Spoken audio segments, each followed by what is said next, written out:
JCVD est ce que l'on pourrait appeler un personnage haut en couleur. Il est acteur, réalisateur, producteur et grand fan d'arts martiaux, mais il est aussi connu pour son côté philosophe parfois incompris et son grand cœur. En tant que fan de l'acteur, nous nous devions de lui consacrer un épisode. Mais alors, quelle montre porte Jean-Claude Van Damme et combien coûte-t-elle ? Né en 1960 en Belgique sous le nom de Jean-Claude Van Verenberg, il découvre les arts martiaux et plus particulièrement le karaté dès l'âge de 10 ans et se met très vite à s'entraîner intensivement. Il se met aussi au bodybuilding jusqu'à remporter le titre de Mister Belgium. À 22 ans, il décide d'aller s'installer aux États-Unis et de tenter sa chance dans le cinéma. Il fait un carton dans le milieu à partir de la fin des années 80 et devient l'une des plus grandes stars du cinéma d'action des années 90. Dans les débuts des années 2000, il se distingue à plusieurs reprises à la télévision française par des prises de position considérées comme étranges, voire absurdes par certains, ainsi que par des citations qui resteront dans les annales. Il y a des gens qui n'ont pas réussi parce qu'ils ne sont pas aware, ils ne sont pas au courant, ils ne sont pas à l'attention de savoir qu'ils existent. Les pauvres, ils savent pas. Il est encore actif au cinéma et on pourra d'ailleurs le retrouver en 2022 dans son second film d'animation après Kung Fu Panda, Les Millions 2, aux côtés de Dolph Lundgren et Danny Trejo. Et en attendant qu'il réouvre, vous pouvez aussi le voir sur les différentes plateformes de streaming. En parallèle de tout cela, il semble que celui que l'on appelle aussi Muscles from Brussels soit attiré par le monde des montres et de l'horlogerie. Pour en avoir le carnet, lecalibre.com vous présente aujourd'hui une partie de sa vaste collection. On va découvrir qu'elle contient des pièces provenant de nombreuses marques différentes, des modestes et des plus exclusives, et on finira avec la montre la plus chère de sa collection. Moi quand j'étais jeune,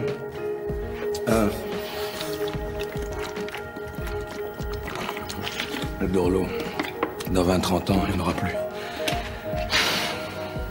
On commence gentiment avec de belles Casio vintage. Dans le film Time Cop de 1994, on découvre à son poignet une Casio DW400 module 905 Tachymeter Edition. Aussi appelée la Skywalker, cette Casio est aujourd'hui assez recherchée par les collectionneurs. Elle offre une résistance à 20 ATM, un affichage 12-24 heures, une fonction d'alarme, un tachymètre et un chronomètre. D'occasion, elle se trouve parfois aux alentours de 200 €, mais elle peut dépasser les 500 € selon son état. C'est véritablement devenu une pièce de collection. Seconde Casio pour le fan d'arts martiaux, une Casio G-Shock AW500 que l'on devine à son poignet dans le film Double Impact, datant de 91. Il s'agit d'une montre imposante au boîtier de 47 mm de diamètre, étanche à 200 mètres et offrant les fonctions classiques d'une G-Shock. Ce modèle à double affichage digital et analogique est sorti pour la première fois en 1989, et la marque propose aujourd'hui une réédition plutôt réussie avec un affichage similaire. Elle est disponible en plusieurs couleurs et annonce un prix aux alentours de 100 €, alors que des versions en acier, couleur argent et or, proposent des tarifs entre 450 et 500 €. Dans le film Universal Soldier, en 92, lui et plusieurs de ses acolytes portent un accessoire très imposant au poignet. Sauf erreur, il ne s'agit en fait que d'une pièce spécialement conçue pour le film et qui représente un outil multifonction pour les soldats de l'extrême. On pouvait reconnaître certaines inspirations en provenance de grosses montres digitales, notamment de chez Casio, mais même la marque japonaise n'a pas osé sortir de modèles si imposants. Sur certains plans, on découvre un clavier sur la partie gauche et une LED orange clignotant sur la partie droite. Bref, un objet qui semblait futuriste pour l'époque et qu'il serait intéressant de retrouver dans les accessoires des studios de cinéma. Dans Hard Target, sorti en 93, on voit l'acteur avec une pièce qui fait penser à une montre de pilote avec une boussole fixée sur le bracelet. On sait que Luminox fait partie des maisons à proposer ce type d'accessoire, mais impossible de trouver le modèle exact avec cette lunette lisse et ses chiffres arabes sur un cadran noir.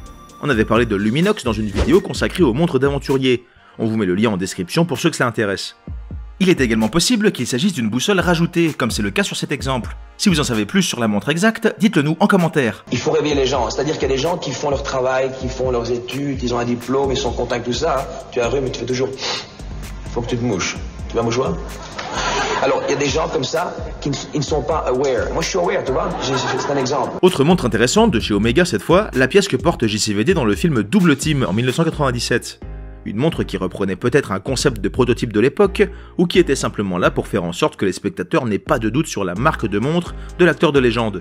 Un choix un peu douteux pour un placement produit, mais il semble que ce ne soit pas la seule décision étrange du film, puisqu'il a offert à Dennis Rodman le Razzie Award du pire second rôle masculin, et celui de la pire révélation de l'année 1998. J'adore les problèmes. Leurs styles sont différents. Très différents. L'attaque assure la gloire, mais la défense assure la victoire. Jean-Claude Van Damme avait même lancé sa propre collection de montres. Il semblerait que le site officiel ne soit plus en activité et que la marque ait donc sombré.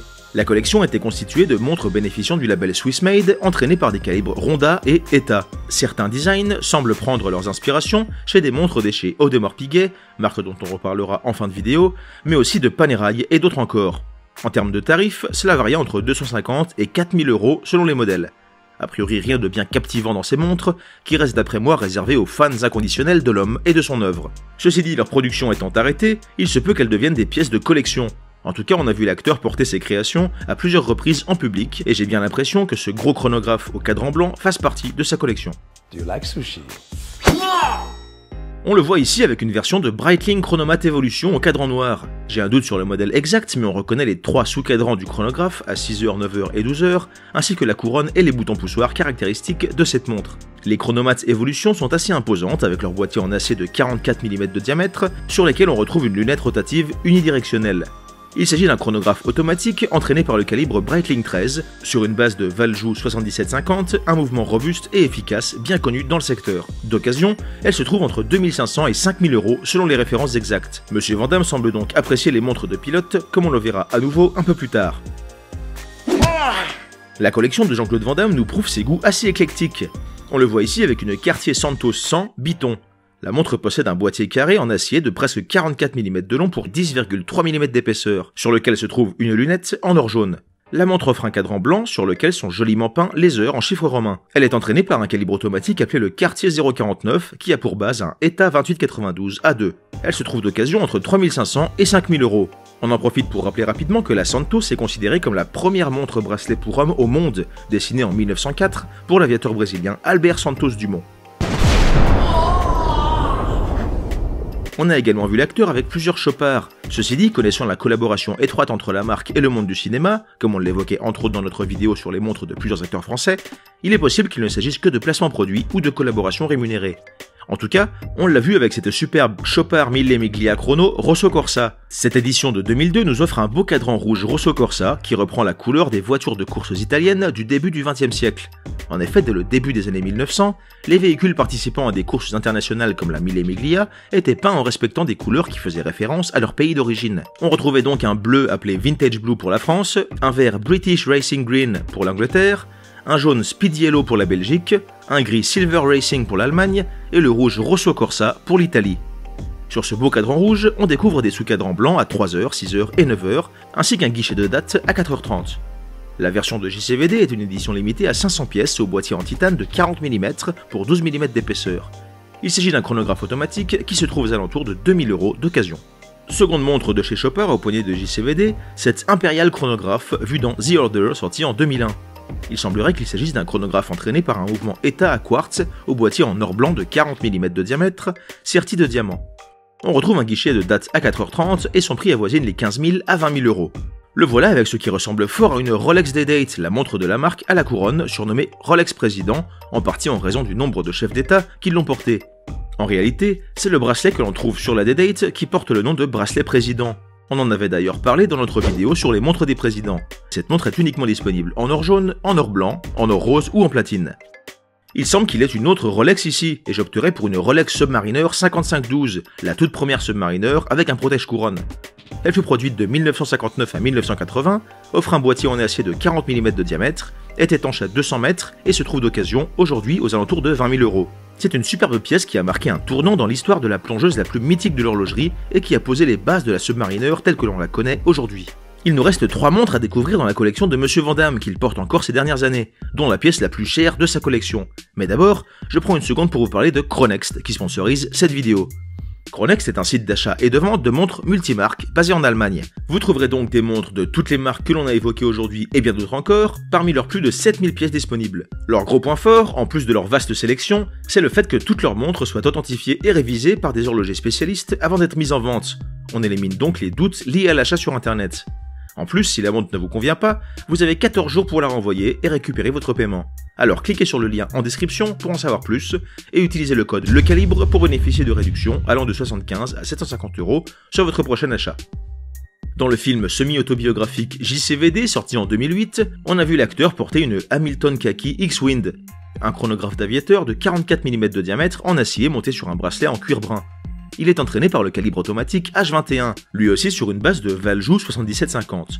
Il offre 60 heures de réserve de marche. Cette montre est la première à être équipée d'un calculateur d'angle de dérive intégré, une indication qui permet à son porteur de calculer les vents latéraux qu'il croise pendant son vol derrière le manche de son avion. Autre détail intéressant, elle est étanche à 10 ATM, ce qui est relativement rare pour une montre de pilote. Elle est disponible neuve au prix catalogue de 1495 €. Run for your life, I'll cover you! Dans Expendables 2, sorti en 2012, on a pu voir Jean-Claude avec une Jacques Le Mans Liverpool 1-1652F. C'est un chronographe au boîtier en acier finition PVD noir de 44 mm de diamètre, avec 3 sous-cadrans de tailles différentes et un guichet de dates à 4h30. Elle est étanche à 100 mètres, est entraînée par un mouvement à quartz et est montée sur un bracelet en cuir noir. Elle semble indisponible aujourd'hui, mais on l'a trouvée en dessous de 100 € lorsqu'elle était sur le marché. Jacques Le Mans est une marque autrichienne et elle faisait partie des sponsors du film. Elle a même sorti une collection de montres pour l'occasion, les Expendables 2 by Jacques Le Mans. Cette collection contient plusieurs montres à quartz montées sur des bracelets en cuir de veau, certaines plus masculines, d'autres plus féminines, décorées avec des cristaux Swarovski. Elles reprennent tout un élément en 3 dimensions sur le cadran et leur diamètre varie entre 40 et 49 mm pour les plus grosses.